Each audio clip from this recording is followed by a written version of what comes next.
Bir nəfər Həzrət Əlinin yanına gəlir, Həzrət Əliyə sual verir. Deyir, ya Əli, dost necə olmalıdır? Həzrət Əli deyir ki, dost belə olmalıdır. Dost odur ki, bədənləri ayrı olsa da, ruhları bir olsun. Bax, dost deyir, bu cür nə olmalıdır?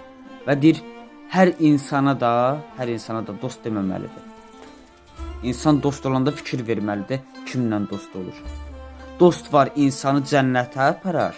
Dost var, insanın cəhənnəmi olur.